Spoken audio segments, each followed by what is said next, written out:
Қанша просмотр болды? Қанша ақша салдың? 400 мыңдай ақша кетті. 100 реклама 400 мың теңге ақша салып тастадың да? Иә. Асығой бір. Менікі сантехника, соның ішінде отопление. Қыстың күні клиент болады да, қысқа таман болмай. Қазір клиент жоқ. Клиент қайдан келеді? OLX, Instagram. Енді қыстың күні мүлде сантехника жұмыс табылмайды деген ол мүмкін емес. OLX-ке қанша жарнама бердің? Осы уақытқа дейін қанша офер жаздың, қанша немене бердің? Қазір 110 объявление тұр. Қанша просмотр болды? Қанша ақша салдың? 400 мыңдай ақша кетті. 100 реклама 400 мың теңге ақша салып тастадың да? Иә. Так, қанша просмотр болды? Қанша лид келді? Қанша клиент енді осы кооператив жазу арқылы, офермен кооператив жазу. Міне алдың күні бір договор болды уже. 400 мың теңге жарнамаға кетті да? Қанша лид деген заявка, тапсырыс келді?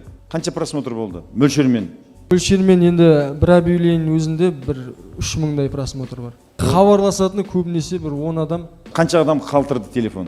Осы айда 70 клиенттей болды. 70 клиент, өте аз. Егер сіз болашағы бар, сұранысқа ие, өзіңізге ұнайтын кәсіпті таңдай алмай қиналып жүрсеңіз, төмендеген сілтемені басып, 2020 жылға арналған топ 300 саланы тегін жүктеп аласыз.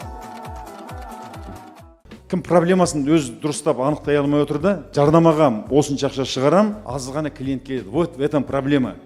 400 мың теңгеге 70 клиент келді. Өте аз. 70 клиент қалтырды. Бұны қаншасын сатыласың? Сатылған сол бір 40 шақты сатылған. Осын 40, жартысы сатылады, лишь бы телефон қалдырса. Енді проблема, рекламаға ақшығын көп, клиент аз. Енді тетігі неде деп ойлайсыңдар? Шешімі неде? Шешімі дұрыс копирайтинг керек. Шешімі А, Б, В, А. Кәсіби копирайтер жалдау.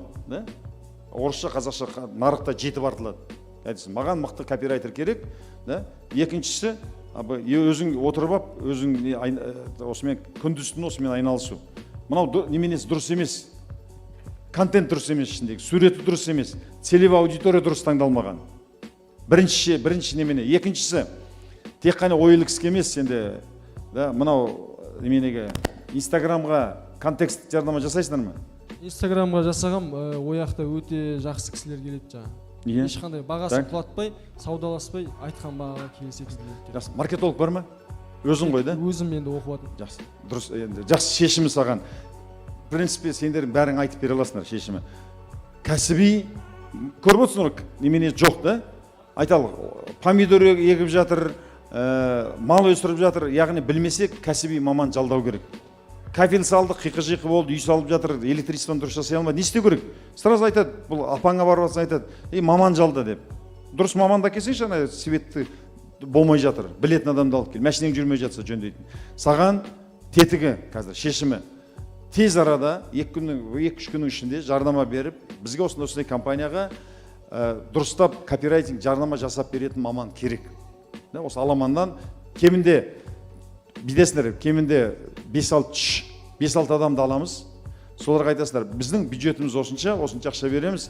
Бірінші тегін, жасап беріңдерші, көрейік. Егер шықса, нәтижесіне қарап төлеймін. Рекламаға ақшаны мен салам, бірақ бірден ол айтса, да, әкел маған 150 мың теңге, мен саған жасап берем, не пойдет. Конкурс айтасың, маған бірінші клиент әкеп бер, әрбір клиентке мен осынша төлеймін. 70 клиент әкеп берсең, 240, мысалы, бір клиентке 2 мыңнан төлеймін, бір клиентке 3 мыңнан төлеймін, объемына байланысты. Түсінікті ма? Тетігің, шұғыл арада маман тауып алу керек.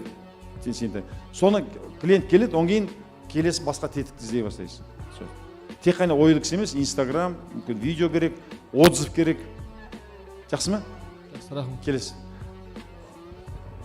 Оның бәрін бұқты маман біледі. Аудиторияны дұрыс таңдау, уақытын дұрыс таңдау, өзі ол әлі мүлде шикі ғой. Егер сіз болашағы бар, сұранысқа ие, өзіңізге ұнайтын кәсіпті таңдай алмай қиналып жүрсеңіз, төмендеген сілтемені басып, 2020 жылға арналған топ 300 саланы тегін жүктеп аласыз.